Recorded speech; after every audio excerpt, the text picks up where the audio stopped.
गुजरातमध्ये अहमदाबादमधली ही मोठी दुर्घटना घडलेली आहे। अहमदाबादमध्ये एअर इंडियाचं विमान उड्डाणानंतर लगेचच कोसळलं आहे।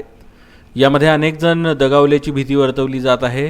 आत्तापर्यंत समोर आलेल्या आकडेवारीनुसार या विमानाच्या अपघातानंतर विमानानं पेट घेतला। परिसरात मोठ्या प्रमाणावर धुराचे लोट पसरले आहेत। अहमदाबादमध्ये उड्डाणानंतर अवघ्या 5 मिनिटात एअर इंडियाचं विमान कोसळलंय।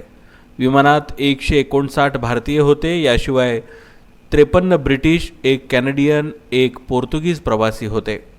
या विमान अपघाताचा व्हिडिओ समोर आला आहे। विमानात 242 लोक होते, ज्यात 2 मुलांसह 232 प्रवासी आणि 10 क्रू मेंबर्स होते।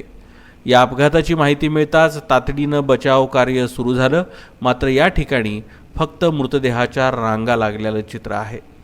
गुजरातमधील अहमदाबाद शहरात घडलेल्या एअर इंडियाच्या विमान अपघातात 100हून अधिक प्रवाशांचा मृत्यू झाल्याची भीती व्यक्त करण्यात येत आहे। या अपघातात अनेक जण गंभीर जखमी झाले आहेत। मृतांचा आकडा आणखीन वाढण्याची शक्यता वर्तवण्यात येत आहे, मात्र अद्याप या संपूर्ण घटनेवर अधिकृत आकडेवारी स्पष्ट झालेली नाही। लंडनकडे निघालेलं हे विमान टेकऑफनंतर काही वेळातच अहमदाबादच्या रहिवासी भागात कोसळलं। प्रत्यक्षदर्शींच्या मते विमानानं एका इमारतीला धडक दिली आणि त्यानंतर भीषण स्फोट झाला। विमान पूर्णतः उद्ध्वस्त झालं असून आकाशात धुराचे मोठमोठे लोट आणि मलबा सर्वत्र पसरला आहे। बचाव कार्यासाठी आलेल्या ॲम्ब्युलन्स येत राहिल्या, पण घटनास्थळी असलेलं विदारक दृश्य मन हेलावून टाकणारं आहे। गुजरातच्या अहमदाबादमध्ये एअर इंडियाचं लंडनला जाणारं AI-171 हे विमान कोसळले। एअर इंडियाचं हे विमान टेकऑफ नंतर लगेचच कोसळलं।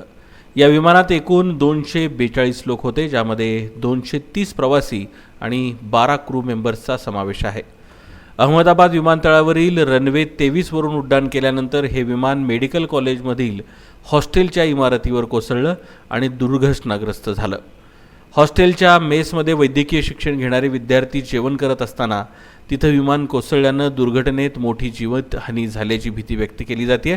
मात्र एक मुलगा या घटनेतून बचावल्याची माहितीही समोर आली आहे। गुजरातचे माजी मुख्यमंत्री विजय रूपानी यांचं नाव एअर इंडियाच्या विमानातील प्रवाशांच्या यादीत होतं।